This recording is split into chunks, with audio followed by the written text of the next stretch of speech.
Hillary Clinton now. Allow me to call to the floor another extraordinary European personality, the former president of Finland, who served from 2000 up to 2012, Ms. Tarja Halonen, to give us her speech.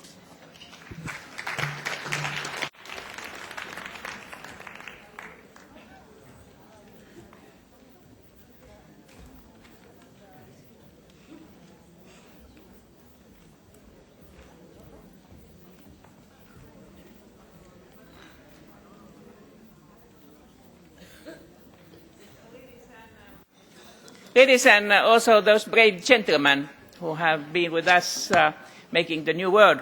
So I thank you very much for your very active representation here, because I was just telling to my colleagues here next to me that this looks much better than in the United Nations. Because when we think that how long time you have been sitting and only a little bit going to the restrooms or having the coffee, that looks wonderful. I do want to see that next General Assembly in UN in New York, it looks like this. Thank you.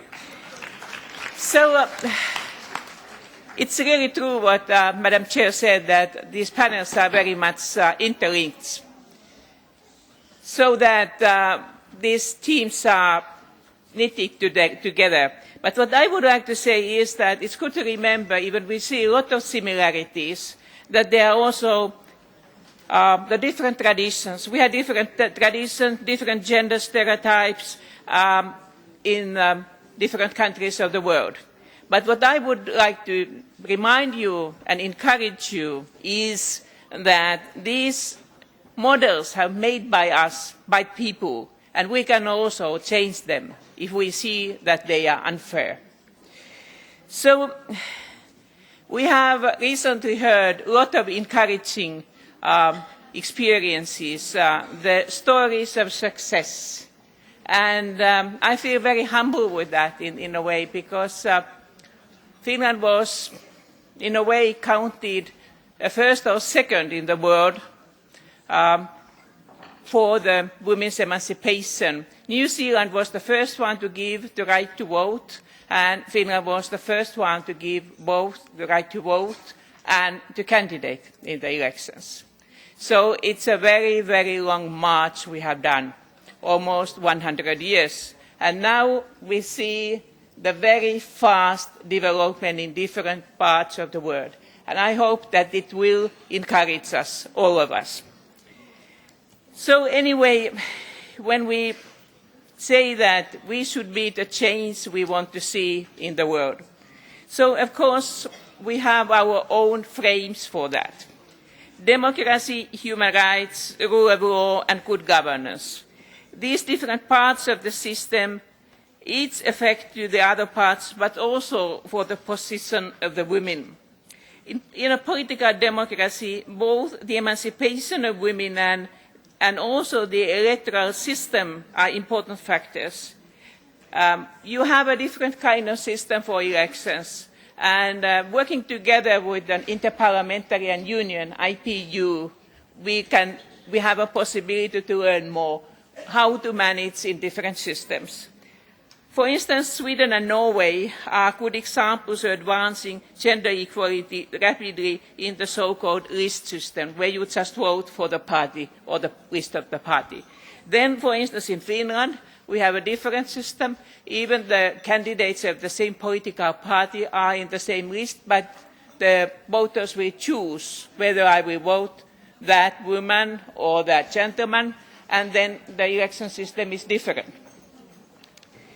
So I hope that we can give good advice in the future for different kind of the countries.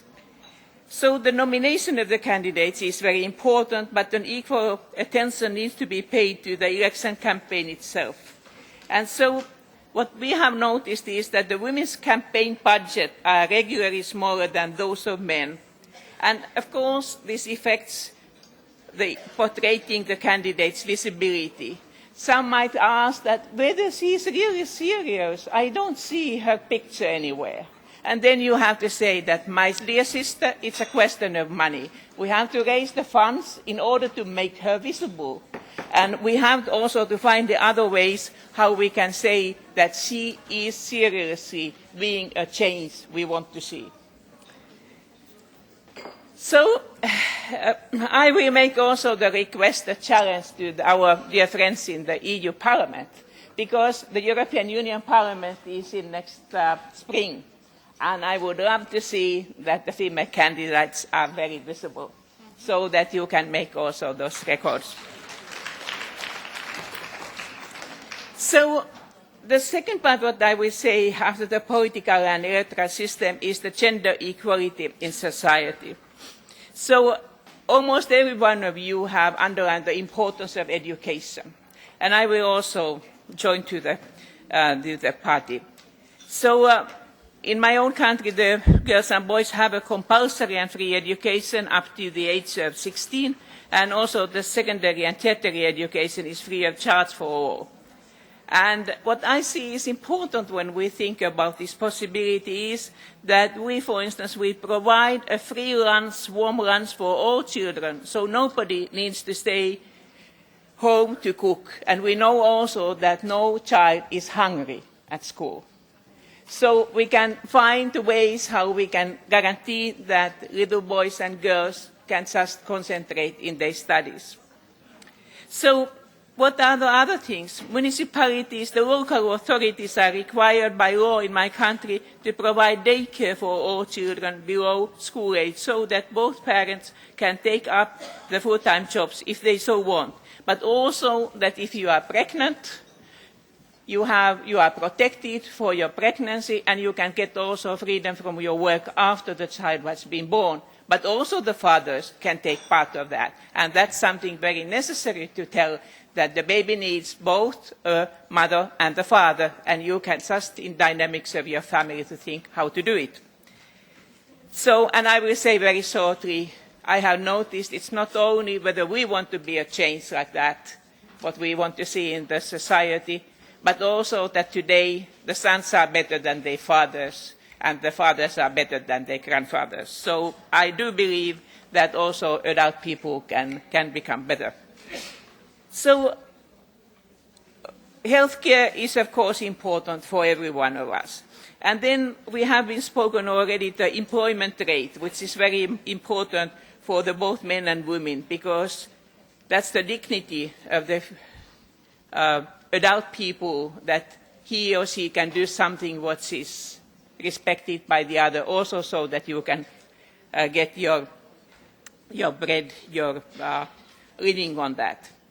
So I think so that we have been just a little bit said here that what it means that the women will be part of the labor force. So today, in my own country, if I take an example, both the women and men are currently about the 68% of employment rate. And so I think that at least as such kind of the small nation like ours, only a little more than 5 million, couldn't be competitive if we couldn't get both the men and women to work.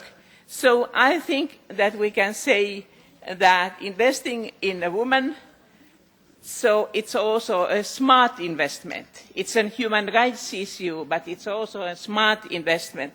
The World Economic Forum ranks Finland as the third most competitive economy in the world, and with this small amount of the population, and no gas, no oil, and very little minerals, I think that you can say that investing in people is one of the ways. When I speak about Finland, it's very much also speaking about the Nordic sisters. Nordic sisters are Finland, Sweden, Denmark, Norway, and Iceland. And if you compare the sisters, they have a lot of similarities. What I want to say that it will be the change, I do believe, what you want to see also in your own country. We have already noticed, I have mentioned already this smart investment, but I could say also that there are other indexes what you can use. For instance, the ranking of the happiness, so-called happiness in the world, is also a good one. If we say which countries are least corrupted countries of the world, rank number first is Denmark, and we others are coming just behind that. So, I mean, it is a lot of true also according to the statistics what the ladies before in the previous panel said. So it's not just the feeling, but it's also the facts you can see in statistics. What I would hope very sincerely is that all those who are expert in statistics would make more and more data to see that this is also the evidence that if we invest in development, so it will help. So I think that the importance of women to the contents of politics is very important. But also it's very important to see that the families are behind. The families are those where you learn your first years, you see the role models. There you have to be also the change you want to see. And rights and duties are not always being shared equally in the family. In many cases, the responsibilities are more for women and rights for the man. But there are, of course, different families. And we should, that's why, to combine work outside of home and family affairs so that women could be more active outside of family, but also so that men could have more role in the family, not only to be the breadwinners. So, and I would encourage also men, because I think that there's no reason to hesitate to participate more in caring work in the family. You are not losing your masculinity, but your children will learn that both the mother and father are important. So, all over the world, of course, we know that there are our common global challenges. We spoke a little bit about this before this meeting here, and we thought that we can see the challenges in every country. No country is perfect, but we have also our common challenges. Many of us, we were at the Rio conference held in 2012, and we unanimously agreed once again that the goals of sustainable development cannot be reached without the full participation of women and men, but still underlying the women, because that's the missing part of the human capital. The role of the women in providing food and water in the developing countries is often forgotten even in statistics. It should be taken into account better in both agriculture and also in food security. This could lead to new, more sustainable results. The role of women in deciding on consumption is a rising theme all around the world. They count that we women make 80% of the daily shopping of the households in OECD countries, and I think it's similar in the other countries too. So women are also a majority in the different sectors like schools, daycare care centers, elderly homes, hospitalities, and so on, where they can be also those gate openers for more sustainable development. So we have seen already the lovely faces of Malala.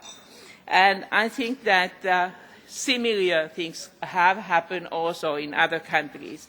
We should be the first ones to defend, to protect.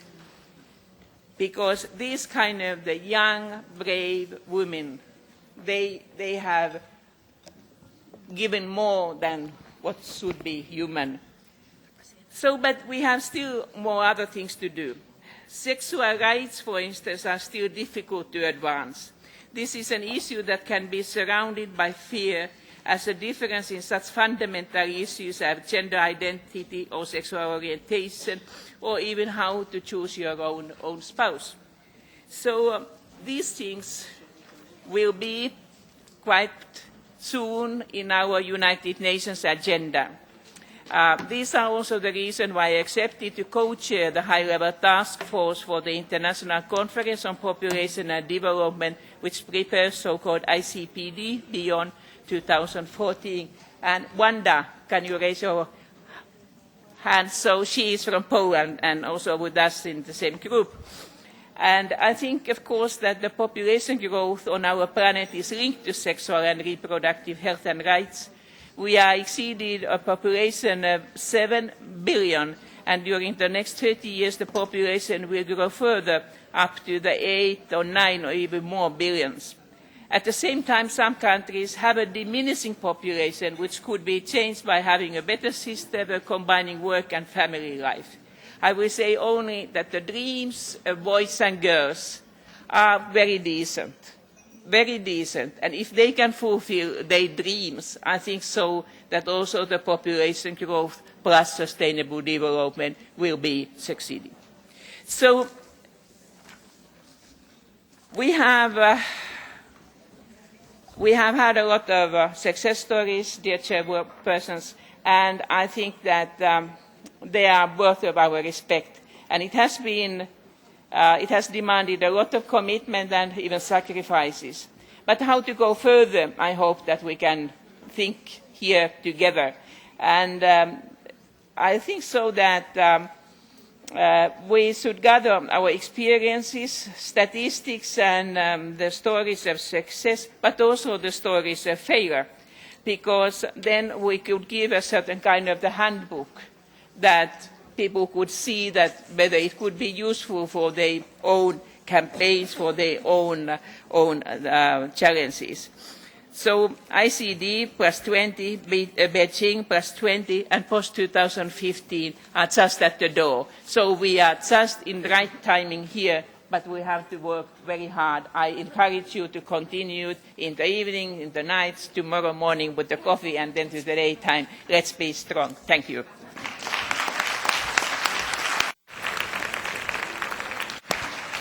Thank you very much. And whoever thought this will be a relaxing meeting, now we know it's not.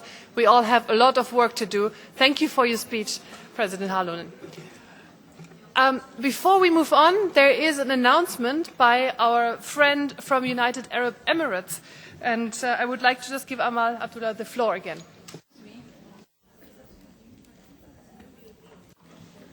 Thank you very much, Your Honor. On behalf of the United Arab Emirates, I would like to make this announcement. We have just won the Expo 2020 elections. So, thank you. So, on behalf of UAE leadership and on behalf of UAE people, we thank you all for the great support you have given us to win this Expo 2020 bid.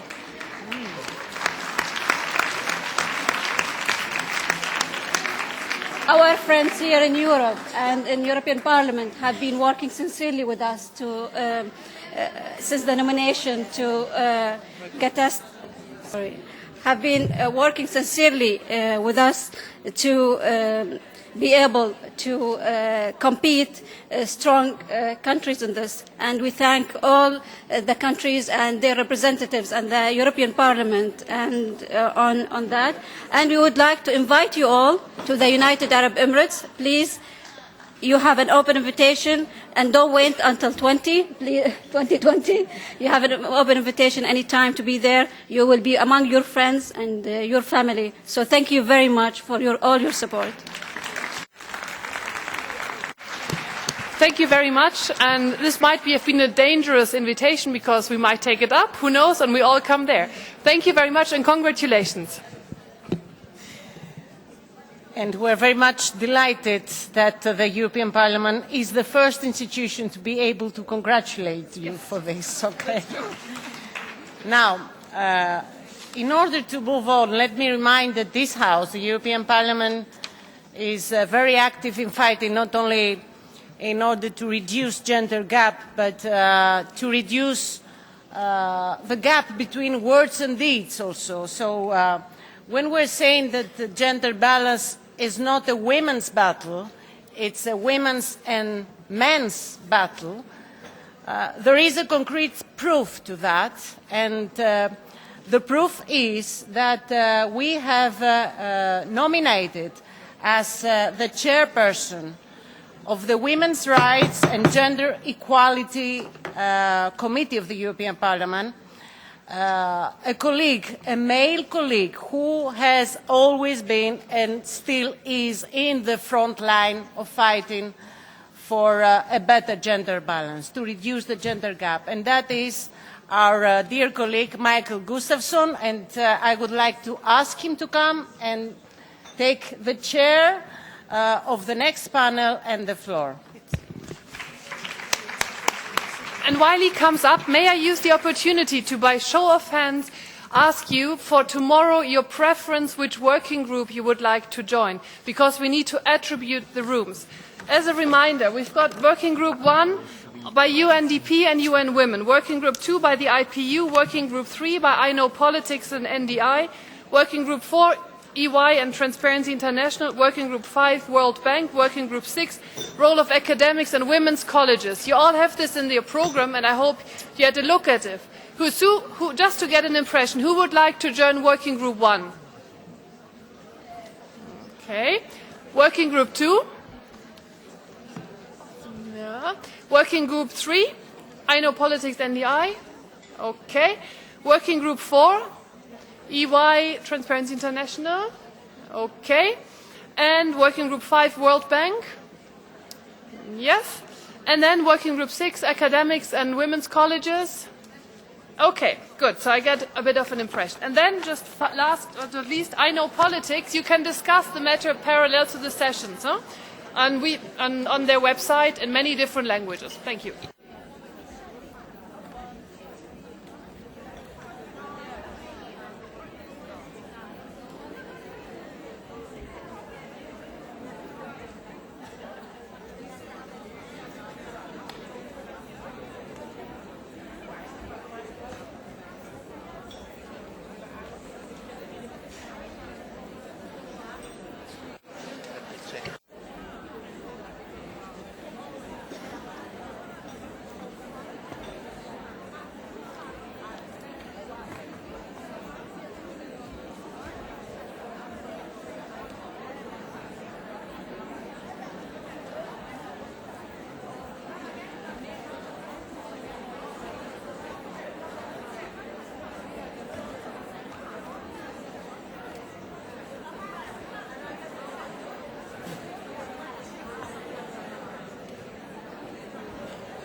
Good afternoon, everybody, and please take a seat. And we will now start panel 2.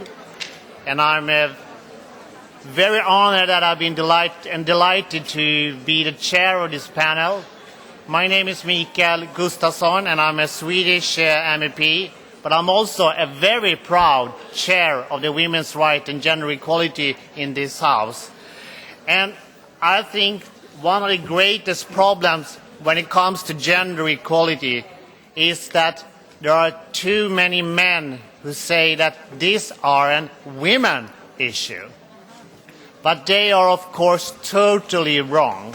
Because all of you who are here, we know that this is about human rights and democracy. And if we want to achieve gender equality, both girls, boys, men and women have to struggle together to reach a society based on gender equality. I will not make any more intervention because we don't have so much more time. We only have 6:30. The interpreter will leave because they have worked hard and they will need some break. So I will just start now directly, and we're going to have a very limited timelines for the intervention, and I'm extremely sorry about that. But first, on my right-hand side, I want to welcome Mr. Ahmed Jarwan, the President of the Arab Parliament, and we're very honored that you are here, and please, you now have the floor. Mesdames et messieurs, c'est un grand plaisir. Mesdames et messieurs, c'est un grand plaisir. Ladies and gentlemen, it's a real pleasure for me to be here with you today to present the Arab Parliament to you. But I will actually be giving my speech in Arabic.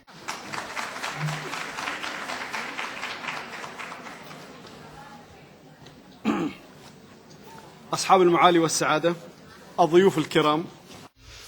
Your Excellencies, dear friends, ladies and gentlemen, it's a real pleasure for me to be here as the President of the Arab Parliament, to be here and participate in this very interesting conference. It's an extremely important occasion because we're dealing with the issue of women's rights here in the European Parliament, but also globally, and there's no doubt that the debates dealing with these issues will have a considerable impact on the work of the Parliament in general. Women's issues are an extremely important part of the work done by the Arab Parliament, because obviously we're interested in human rights, but of course we're interested in women's rights as well, in rural areas, in poor areas, and in the areas of the Arab world which are least developed. Women's participation in the Parliament is an extremely important aspect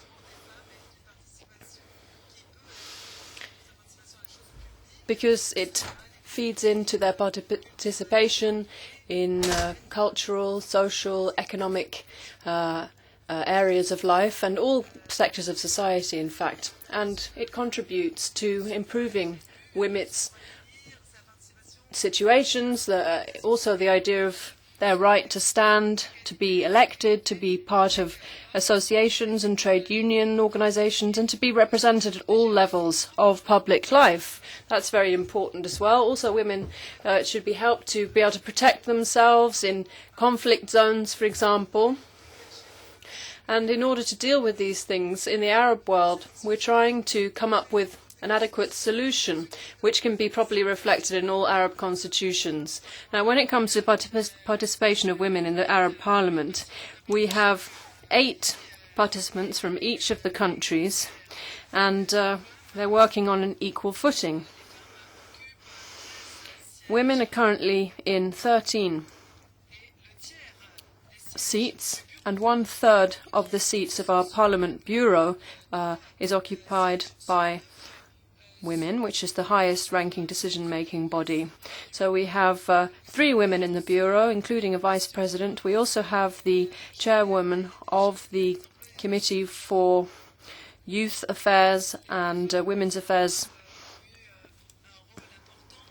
who is a woman as well. Women also have a very important role to play in terms of the democratic transition which is taking place in the Arab world. Women are more and more aware of the important role that they can play in terms of standing as candidates in elections and the role that they can play in democracy generally. Now, In Arab countries, we're really very proud of what has been achieved by women, and as such, the message which is being conveyed by the Arab Parliament to the international community is that we are supporting women in the role that they are playing in order to face up to the challenges that they face. I'd also like to reiterate what was said just half an hour ago to you. The United Arab Emirates have now won the bid for the Expo 2020, and really this is very much thanks to Mrs. Alhima Al-Hashi, who really led the campaign. The role of women then in conflict zones or war zones, for example, if you look at the role of Palestinian women whose husbands are in jail, it's very important. Let's not forget the role of Syrian women who are having to experience the internecine warfare in Syria, and they're sort of seeing all their basic resources being depleted, and there's a terrible threat that they're facing in Syria, but also in Yemen. Women are suffering enormously because of the difficult economic situation there. Also, if you look at the Kingdom of Bahrain, there a workshop has been set up looking at the role or the condition of women in the Arab world, and there are 5 main themes that are being addressed there. A document regarding the condition of women will be drafted, and this will be done in the context of the work being done by civil society,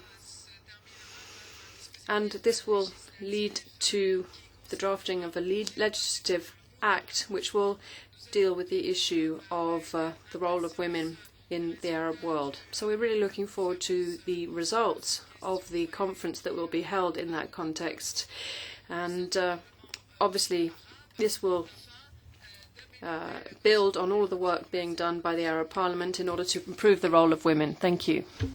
Thank you so much for your intervention, and thank you so much for also highlighting the special situation when you talk about conflict situation and especially how that affects women a lot in different kind of conflicts. So thanks a lot for that. We now move on to the next speakers on this panel, who has the title on "Be the Change You Wish to See in the World," and that is Wanda Norwicka, who is the Deputy Speaker of the Sejm of the Republic of Poland. Please, you have the floor. Thank you, Chair. Good afternoon, dear women. It is a great joy to look at this room and see the women who are not only leaders in themselves, but women who care about other women to become leaders in the future. And for me personally, this is also a great day, because when we are at the eve of 120th anniversary of suffrage for women in New Zealand and in the world, in Poland, this on the same very day, Polish women got suffrage rights 95 years ago, in 1918. So 28th of November is a big day for us in Poland. Moreover, Polish women got these rights at the earliest possible moment. As we regained our independence on 11th November of 1918, and 2 weeks later, Polish women gained voting rights. So that's our past, and we have to remember about that. We are proud of it, and in the Parliament next week, when we are in session, we are going to celebrate this great anniversary. We are going to have a conference. We are going to have a parliamentary resolution, because this is something what we need to remember about those first 8 women who were in this first parliament so many years ago. In the same time, I think when I am telling this Polish story, I am speaking also about the strategy for us women, how we want to move forward. So this, what we are doing, celebrating our past, we can call a strategy: remember, celebrate, and go to the next step. So, what steps we need to take further? Currently in Poland, we are having 24% of women. It's not enough for us, although it is a success due to a quota law which we were able to adopt a couple of years ago. But do we need to wait next 100 years in order to move to 50%? No, we don't want to wait that long. Therefore, women of Polish Parliament submitted a draft law which is about parity and zipper. And the work of our Parliament will start also next week. So hopefully we will be able, what is not going to be easy in Polish Parliament, to get more quotas, parity for women who want to go to Parliament. And also I wanted to mention one, so legal change is another thing which we also have to consider when we want to change the reality. Finally, I think what is so important for women, for those women who are currently in Parliament, it is to unite and work together despite political differences, which are very strong. So we are having a women's parliamentary caucus who is quite active and is mobilizing for this legal change, as I was telling you. So this is something which I hope will be an agent of change in the near future. And finally, one more comment. We also need to change the symbolic space in which we live.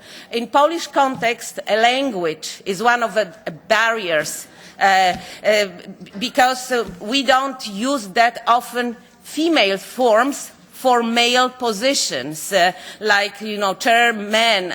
Now we are not using chairman, chairperson. In Polish language, we also have female forms which are not easily used in the society. But changing the language, we also change the reality. So as I say, we have a long way to go. We are somewhere on this ladder for development and progress, but we are going in the right direction. We have a lot of work to do. Reproductive rights is our big issue, violence against women, and many other inequalities which still are pending and are waiting for us to solve the problems. So, thank you, Mr. Chair. Thank you very much for that, and thank you for giving us an insight in the situation in Poland, and also talking about the importance of parity, and definitely that to say that you should not use the word chairman. I totally agree. I'm not the chairman, I'm the chairperson. That's all. Okay, then we move on to the next speaker, and that is Dubravka, who is a colleague and a member of European Parliament. Please, you have the floor. Thank you, Chairperson. Dear ladies and dear few gentlemen, dear friends, I'm really honored to talk to you today here as a member of this panel, coming from the youngest member country of the European Union, Croatia. I recently had the opportunity to experience firsthand what it means to be a member of this internationally assembled union. Being in the political arena for a number of years now, I have seen both the progressive and undesirable aspects of politics. With this experience, in both my 8 years in office as mayor of Dubrovnik and in my 3 terms as a member of Croatian National Parliament, and now as a few months as a member of European Parliament, I can tell you with assurance that strong resemblances of inequalities between men and women continue to exist, and they are a common habitual practice for too many individuals on both local and national level, as well as on the international level. To illustrate, only a few figures. there are at the moment 45,848 members of parliament worldwide, women parliamentarians, which means 21.4% they are women. 21.4% are women. In Croatian Parliament, there are 19.8% of women. In European Parliament, we have at the moment 35% of women members, but the problem does not stop at the EU and political level. The United Nations entity for gender equality and the empowerment of women on both the local and global level shows that women are not nearly as represented as men are in businesses, in civil services and in political positions where women continue to be a minority despite any reasonable argument of being so. The position of European Parliament with regard to gender equality is clear. It is indeed a fundamental requirement of democracy, gender equality. A society cannot be free and democratic if the liberty and dignity of half of its members are not guaranteed and upheld. And the role of women in the political, economic and social life of society must be fully recognized and their participation encouraged. Not doing so is indeed to a great extent an economic and social absurdity. Women represent more than half of any society, and tapping into this vast reserve, releasing women's potential can in fact double the society's output. What nation in its right mind would hold back its economic and creative potential using it only by half or by less than a half?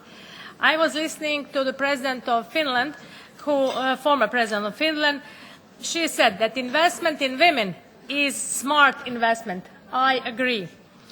In fact, the only reason for the persistent unequal treatment is our mental constructs, stereotypes and prejudice built over centuries of inequality.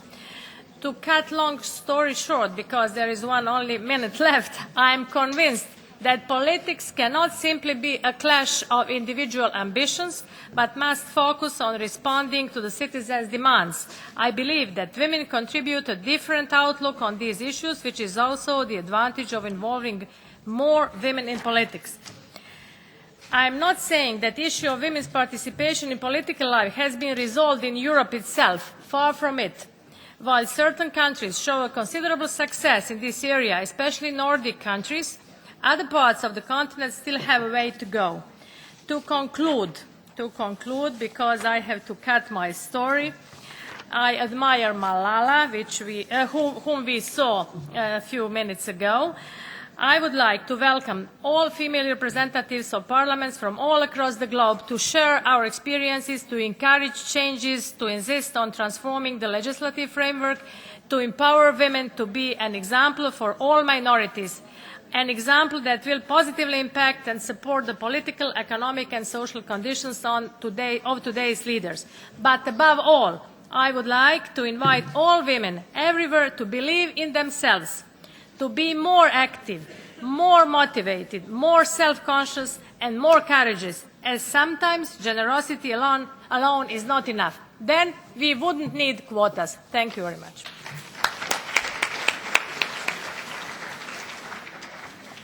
Thank you so much, and thank you for also giving us some very valuable statistical data of the situation in the whole world. And also, but I also thought about one thing you said, that and that's really true. There is a rightful demand from the citizens that we should have in some kind of parity, because that's part of democracy. So you're totally right about that. Next speaker in the panel is Mrs. Natalie Headley-Neita, who is the Minister of the Office of Prime Minister of Jamaica with responsibility for women's affairs. Please, you have the floor. Thank you so much, Mr. Chairperson. And just to make a brief correction, I am Minister with responsibility for sports and not women affairs. She unfortunately was not able to make it here today. Distinguished ladies and gentlemen, my fellow panelists, good evening. I am truly honored to have been given this opportunity to be a part of this powerful group of women and men, and Mr. Chairman, Mr. Chairperson, for you to have chosen a career in representing the rights and interests of women signals to me that you're very comfortable with your masculinity. I'm very happy to be a part of this discussion and the way forward for women. I will focus for a few minutes on the Jamaican realities for leaders in our country. The most basic unit in terms of leadership is the family. And in Jamaica, we have learned some stark realities where family is concerned. These go beyond the traditional idea of mothers as head of families in the place of absent fathers and of grandmothers who raise grandchildren. What we have found time and again is that if you make employment available to men in urban depressed communities, only some of that money gets put to positive use, and there's little positive change on the community itself. However, when you put women from the same social setting to work, the community is transformed positively in immeasurable ways. These women not only use their earnings to improve the standard of living for their own family, but in a majority of cases, they also invest in the community by assisting neighbors, starting small businesses, and becoming more involved in the social fabric of the community. In effect, they are doing at the micro level exactly what political leaders hope to achieve at the macro level. These results suggest that the maternal instincts of women work greatly in their favor by driving them to perform for the community when they're in a position to do so. In Jamaica, we are very fortunate to have such a dynamic Prime Minister in the Most Honourable Portia Simpson Miller, as her rise to that position has caused her to serve as a role model for other women to believe that the sky is the limit. Much of her political success of the Jamaican people, they see her as the mother of the nation, that she loves all Jamaicans, and that she will always try to do what is best for the country. Even with many Jamaican women holding key positions in society, gender stereotypes still exist. However, especially in the areas of construction, unskilled laborers, mining, factory workers, and even in the transportation sector. These we find, however, are rapidly being eroded by women who are unafraid to challenge the status quo. The success of our athletes in sport has also helped to elevate the status of women and made men more willing to accept their leadership potential. So, not only do we boast of having the fastest man in the world, we also boast of having the fastest woman in the world. While we cannot claim to have achieved full gender balance, we can say that the proverbial old boys network is quickly losing strength, and there are a great many Jamaican women at the helm of powerful private and public sector corporations and entities. Ladies and gentlemen, the legislation for reform for our women in Jamaica is completed and is in place, but legislation by itself will not allow us to realize our goals. Women still play triple roles as physical providers with responsibilities for bearing children, social providers with regards to rearing and maintenance of families, and economic provider. Nevertheless, despite a lack of majority of women in Parliament, there is no limit to the kind of influence women in Jamaica are able to exert. We have strong women's movements as part of each of our political parties, which are designed to nurture young political talent among women wishing to enter representational politics. The question is, however, these political parties, they must not only offer women as tokenism to be candidates in seats, they must offer us seats which we can actually win. These political parties we must be there to insist that, in effect, they place women in ministerial roles where there are real budgets and where you can make real impact on the society. These political parties must realize that women form the great majority of workers and delegates of their parties. Women must also recognize that we play a critical role in the advancement and the progress of these political parties. And therefore, when we vote for those who will become our representatives, we must stand up for women. As we strive for greater gender equality, we realize that this must occur through a process of systematic changes in which the role of young women begin to become more diverse and less stereotypical. We must also be resolute in continuing to strengthen those who currently lead and increase those numbers, recognizing not only the potential of women, but the power of the woman. Thank you.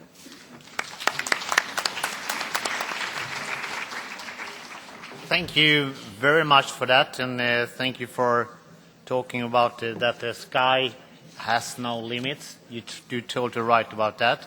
Everything is possible to change if we want to change it, and also to highlight the importance that it's not only legislative procedure is important. It's also important, but it's also very much about stereotypes and other things that we have to talk about and change in the society. Thanks a lot for that. The last speaker on this panel is Mrs. Loren Legarda, member of the Senate of the Philippines. Please, you have the floor now. Thank you. Excellencies, distinguished parliamentarians, the participation of the Philippines in this event, notwithstanding the weight of destruction that has recently befallen our country, is a testament to our steadfast commitment to advancing women's leadership, access to opportunities, and engagement to sustainable development. 20 days ago, the Philippines was struck by what is considered to be the strongest tropical typhoon ever recorded. The devastating consequences resulted to more than 6,000 deaths, 11 million people affected, hundreds of thousands have lost their homes. On behalf of President Benigno Aquino and a grateful nation, I extend to the international community our heartfelt gratitude. We are overwhelmed and gratified by the support of our international partners, including the European Union and its member states and other countries around the world who have stood side by side with us in this moment of great challenge for millions of Filipinos. In front of this spirited crowd, I declare that we will rebuild, and our women will be there. Be there at the forefront of efforts to bring the 44 affected provinces back on its feet again. It is on this note that I wish to share with everyone the important role of women in addressing the so-called new norm. First, let me highlight some facts. The Center for Research on the Epidemiology of Disasters recorded an annual average of 375 natural disasters from 2002 to 2012. In 2012, a lower number of disasters at 357 was recorded, but still, this resulted in almost 10,000 deaths affecting 124 million people and brought about $157 billion in economic damages. 6 of the top 10 countries in terms of disaster mortality in 2012 are low or lower middle income economies. Women and girls account for 52% of the world's population. The World Health Organization reported that in disaster situations, women and men, boys and girls are affected differently. By differently, I mean women face increased risk to health effects and violence, and we face difficulties in accessing assistance. In many instances, facilities that would address the unique needs and requirements are absent. The integration into disaster preparedness of women and gender is part of a change that needs to be introduced in this phase of the new norm. As parliamentarians, we cannot just be part of that change. but rather to be a driver of that change that we seek. In the immediate aftermath of Typhoon Haiyan in the Philippines, among the first-day responders were Filipino women doctors, nurses, paramedics, and civilian volunteers. The head of the Philippine National Red Cross is a woman, and so is the head of the Department of Social Welfare and Development. Countless Filipino women responded with almost total disregard of their own safety, operating what is previously viewed as the exclusive domain of men. That is a change we need to see. In times of disaster and economic distress, women are the primary caregivers. They care for the sick. They also carry out much of the household workload after a disaster.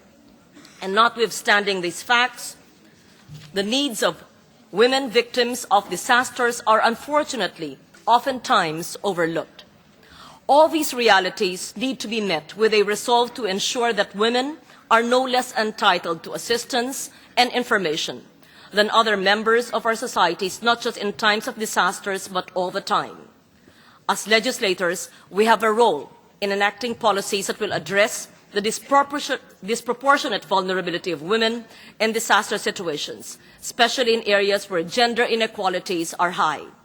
And much of this reality stems from entrenched discrimination in some societies and discriminatory legal frameworks. This is a reality we can no longer ignore. In the Philippines, women have effectively been at the forefront of disaster prevention and climate change adaptation efforts. Thank you very much for this opportunity. Good evening.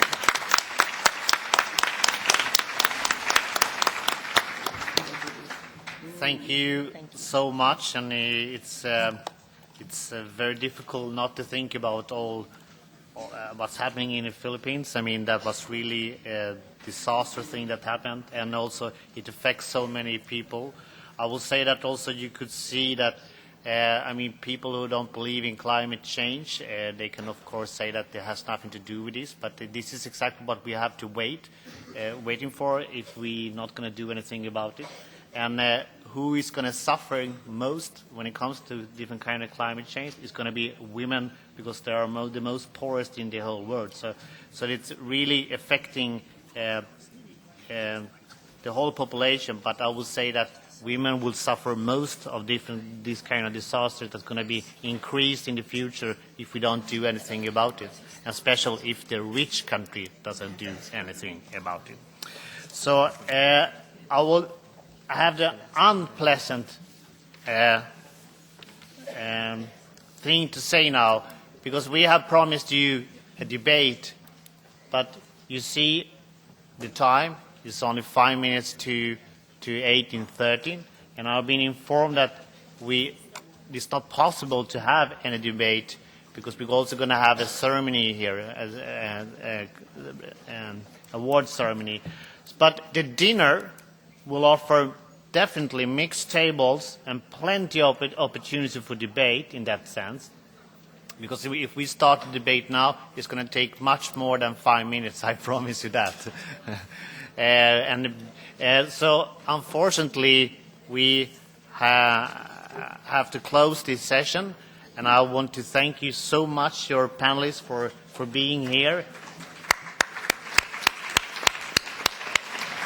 and giving us the valuable information and knowledge about the situation in your countries. And I think all of you out there also have a great knowledge and competence that you could distribute and can share to other people. And I hope you're going to do that during the dinner. And by that, we will end this session. And thank you so much for being here. Thanks.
Please, ladies, do stay. We will have our first awards honoring countries for their regional leadership.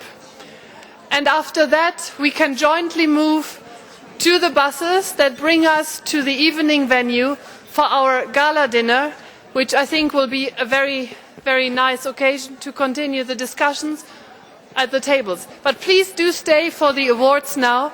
We will have countries being honored for their regional leadership in closing the gender gap. Thank you. May I give the floor to Kathy Kelvin, who is the President and the CEO of the UN Foundation, and who will present the awards to those countries which are the regional leaders in closing the gender gap. Please, Kathy. Good afternoon. I'm standing between you and drinks at dinner, but we have 5 fantastic awardees, so I want you all to have a chance to listen why they won and then give them a good round of applause. I'm the President and CEO of the UN Foundation. We were created by philanthropist and entrepreneur Ted Turner, who believed that the UN was the most important institution, ensuring peace and global security. And so I'm honored to be here tonight. Ted was once asked why there were still only 20% of parliamentarians who are women. And he said, well, because we haven't outlawed men. They can be presidents of universities, they can be business leaders, but let's give women a chance for about 100 years. So you all are leading the way, and we appreciate what you're doing.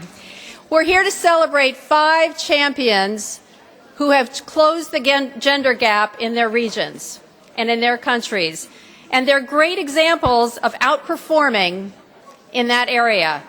I think you all know the gender gap is in 4 specific things: economic participation and opportunity, education, health and survival, and of course, political empowerment. Like all awards, these awards are highlighting that it is not only important to reduce the gender gap, but it is also possible. So let me turn to our first awardees of the evening and start with Iceland. Iceland has topped the rankings of the global gender gap for the past 5 years. They've been a model of political empowerment. Women hold over 40% of the seats in parliament, and they elected their first woman prime minister, who is here, in 2009. So accepting the award for Iceland is Iglo Harudator, the Minister of Social Affairs and Housing.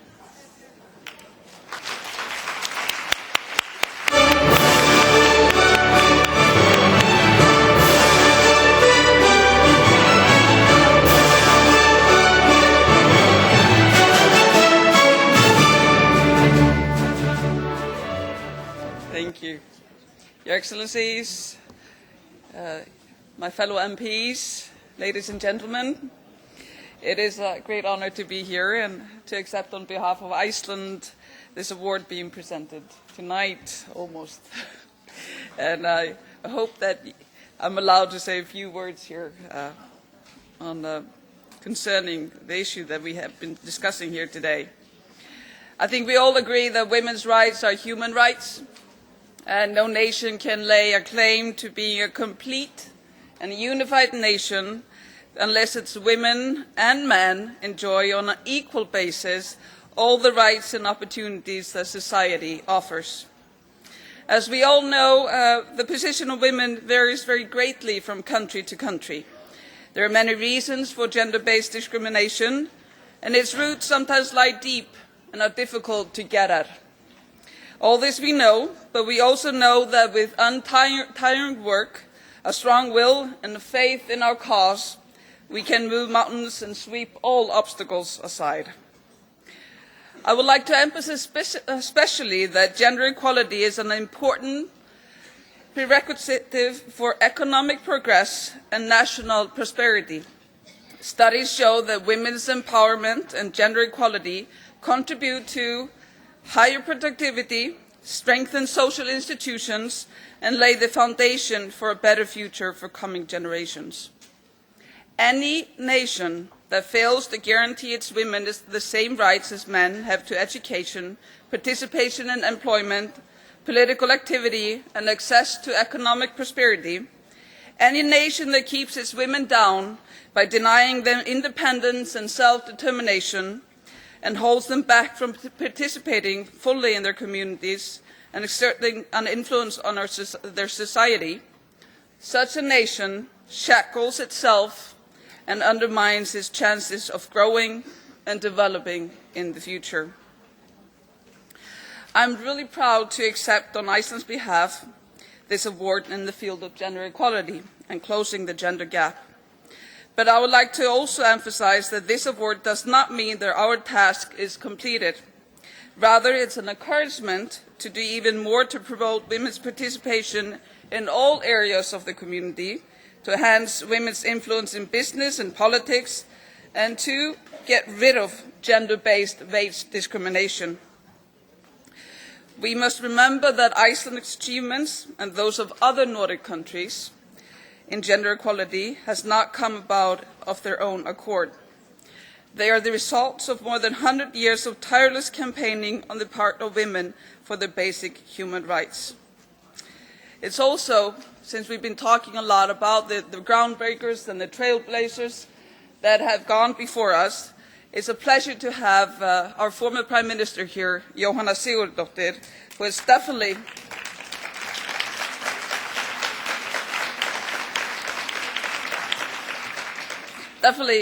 done her on behalf of Icelandic women and also women in the world.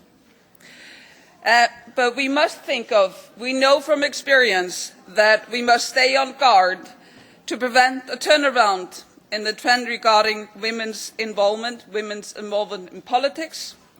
We need to achieve even greater balance between men and women in politics, and we want to share in Iceland what we have learned with women elsewhere in communities that cannot afford to wait 100 years, as we did, for political equality. But we need to also rejoice over the small victories and steps that have brought us to where we are today. So I regard this award not only as a token of recognition, but also a reminder of our responsibilities. And I hope that Iceland will be able to make its contribution to international collaboration and play an active role in the important challenge that we all face to improve the position of women and advance the cause of gender equality everywhere in the world. Thank you.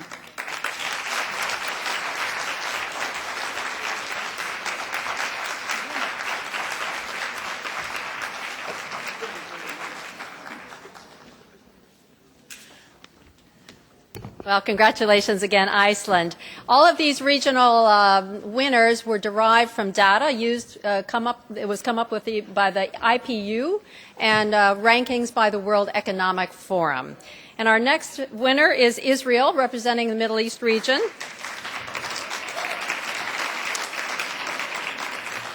The current Knesset has the highest female representation in its history. 40% of judges are female, including the president of the Supreme Court. And Israel is the highest-ranking Middle East country in the Global Gender Gap Index.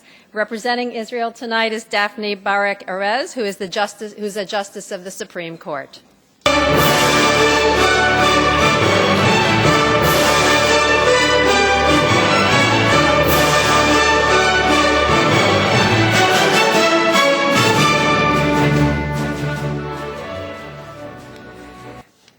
Dear colleagues and friends, it is with great gratitude and appreciation to the promotion of gender equality by the European community, as well as with a sense of responsibility, that I accept this award on behalf of the State of Israel.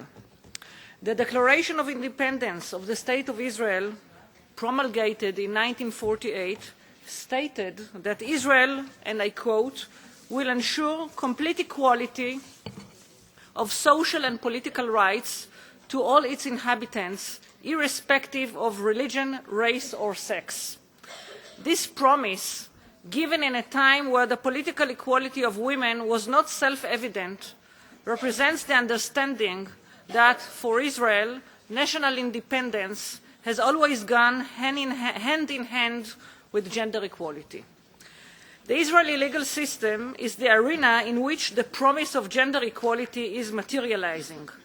As a result of legislation regarding gender equality in various areas of life, as well as through judicial precedents which insist on the pragmatic implementation of these principles.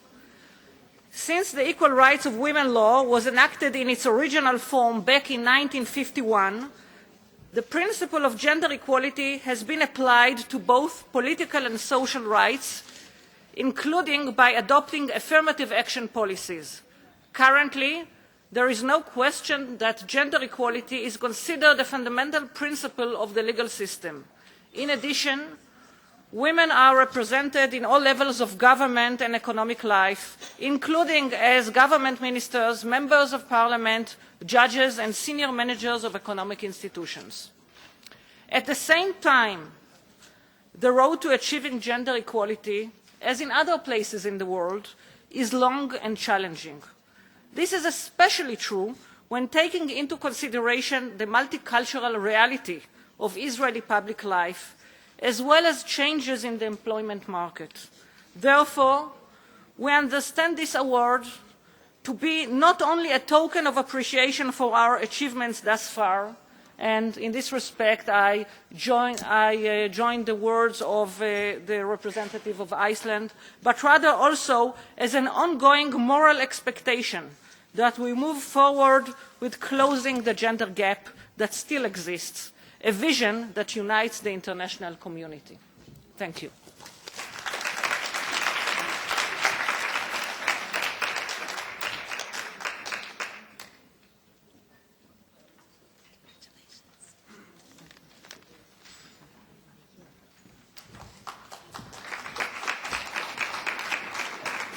Congratulations again, Israel. Our awardee for Sub-Saharan Africa is Lesotho. For 4 years, Lesotho has ranked first in Southern Africa in the Global Gender Gap Index. It is the only African country with no gender gap in both education and health, and 52% of its legislators are women. So, of course, we're happy to have representation from Lesotho today. It's Netoy Matsumai, a former Speaker of the National Assembly. Congratulations.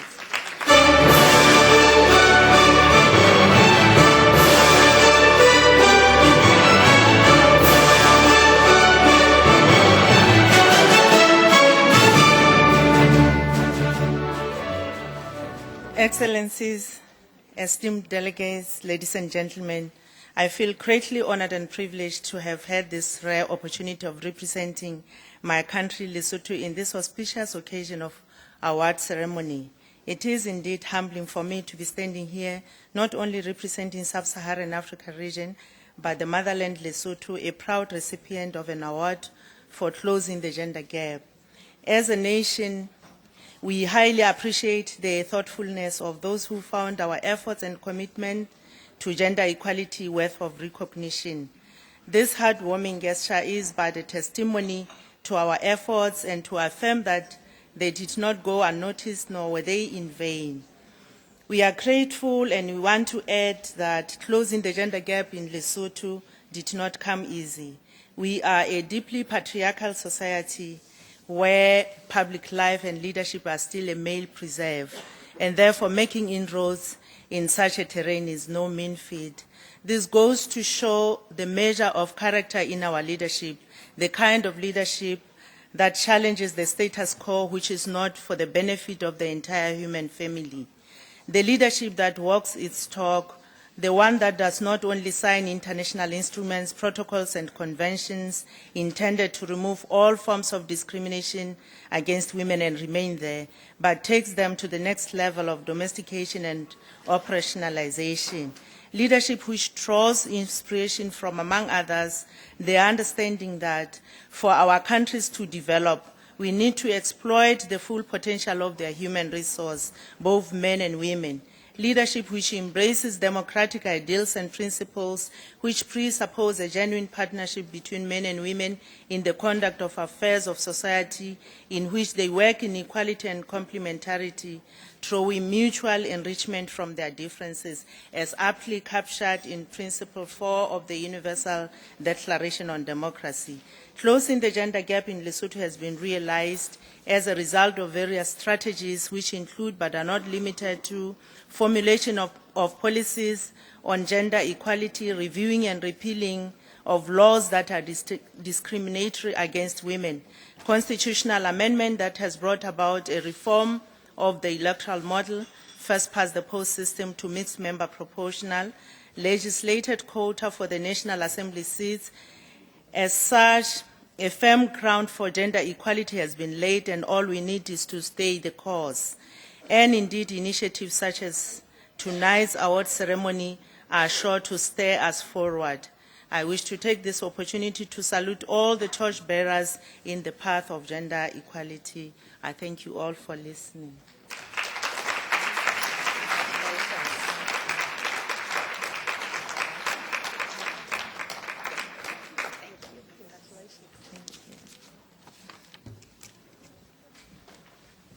Thank you, and congratulations, Lesotho. It's a good reminder, it takes leadership. I want to point out that the Secretary General Ban Ki-moon has been a phenomenal leader in putting women into key positions of power. He had the privilege of naming the first head of UN women, but he's also put women in critical positions throughout the UN, and we think that's a great addition to the work that's being done here. Let me turn next to Central Asia, and Mongolia is the winner for that region. Mongolia is the second best country right now in Asia, but they're moving up fast on the Global Gender Gap Index. In 2012, they tripled the number of women members of parliament, and they've created a women's caucus for women's economic empowerment. So accepting the award tonight for Mongolia is Oyunzurgal Sidudivamba, and she is the Minister for Culture, Sports, and Tourism. Congratulations.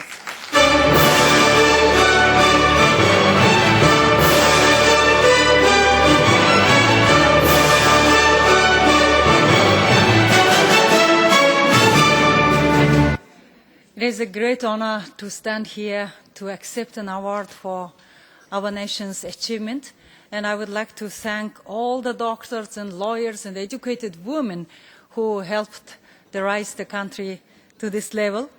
Mongolia actually one of the top countries with no gender gap in health and survival, primary education, and secondary education between men and women. But we do have two vulnerable points. One is we have a reverse gender gap in higher education by 70 to 30% between girls and boys, and we have to now discuss to get an affirmative action to bring more male students to the universities. And that is one of our problems that is bringing big family problems. As women get more educated and male education is lagging behind, we are having family problems in Mongolia which we have to tackle, and there is a still challenge. Another big challenge we have in the gender gap statistics is, of course, politics in women.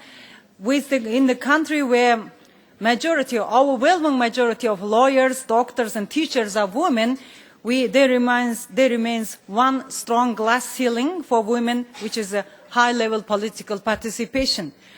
This award, today's award, is acknowledging all those brave women who dared to run for offices and managed to win in one of the least favorable election law and the least favorable election financing environment existing in contemporary democracies. This award also acknowledges that Mongolia is on the right track in its support of women, that we should change for even better. I'm accepting this award with a great gratitude to our people, our legislators and political parties who changed their attitude towards supporting women. And with every special, I'm going to express a very special thanks to all the women-led newspapers and women-led media organizations that made a coalition to support women in 2012 local and parliamentary elections openly, and to all the international organizations that helped train Mongolian female politicians to make us successful. Mongolia has a lot more potential to succeed further with many educated women and many egalitarian traditions that we enjoy, but we will work really hard to prove it right with everybody's encouragement. Thank you.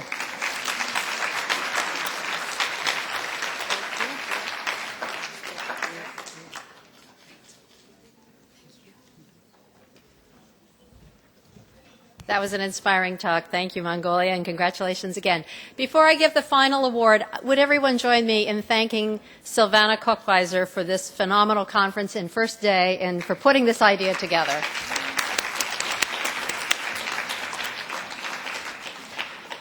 It's a pretty big deal to put this on in just a few months, and I really admire what she's done. So the final region is Southeast Asia, and the award winner is the Philippines.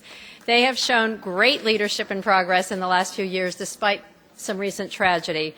President Aquino sent a letter and said that he was so proud that his country was being recognized, and that more importantly, it would make his mother, the first female president of the Philippines, the late Corazon Aquino, equally proud. So in recognizing Philippines' great progress, Senator Loren Legarda.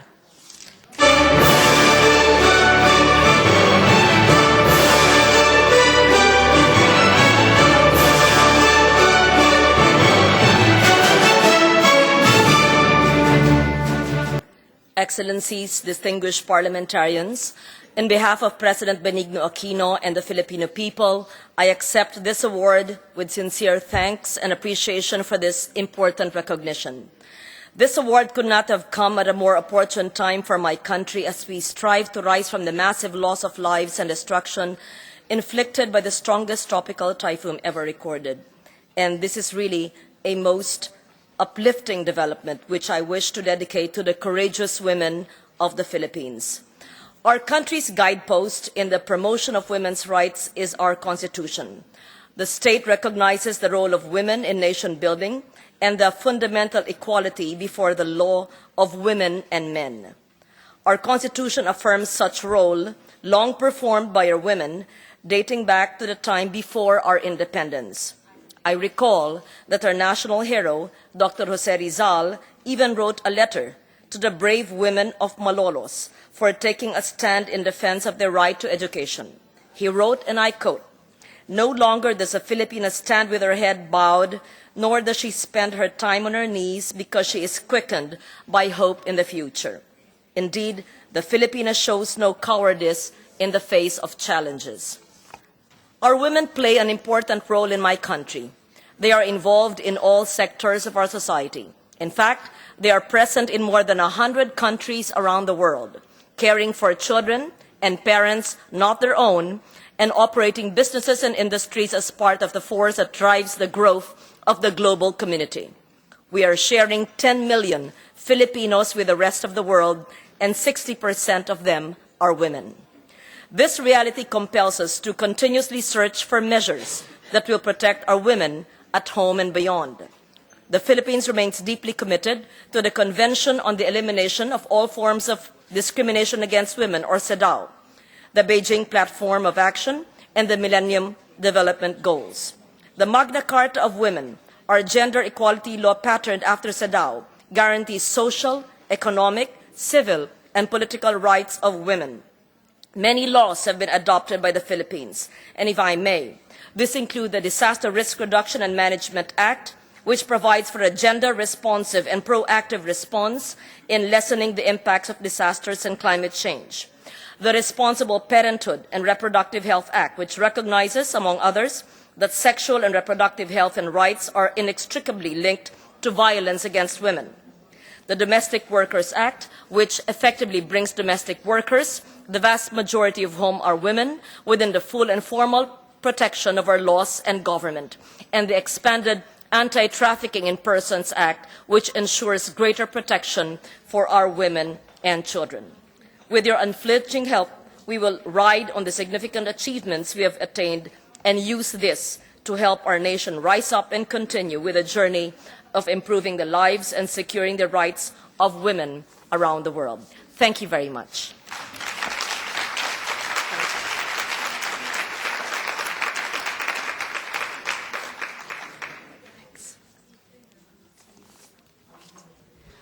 Well, thank you all. Let's give all of our winners another round of applause. And thank you, Silvana. Over to you. All right. May I have all the winners come forward for a group photo? Please bring your award.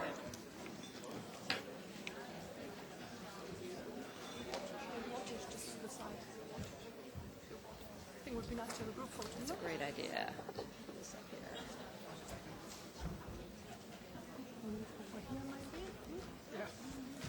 Sometimes. Yeah, you stand in front. All right. Okay. You stand in front. You're the winners. Enough space and nobody like it. Yeah. Okay. Fine. I can move over here so the thing is not. Sure. Yeah, sure. Can you move a little? Yeah.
Dear ladies, dear...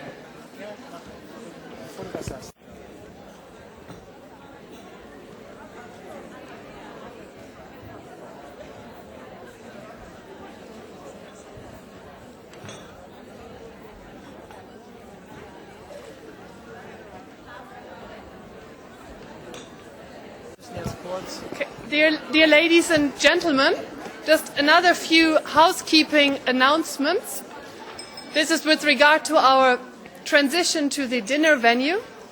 Those of you who have not yet their personal invitation, there is one of the young ladies with the black dress and pink scarf outside there to give that to you. Then we will go on a journey through the Parliament because we go out on the other side, which will take some time, and then there are buses waiting for us. I hope everything is clear to you. Thank you.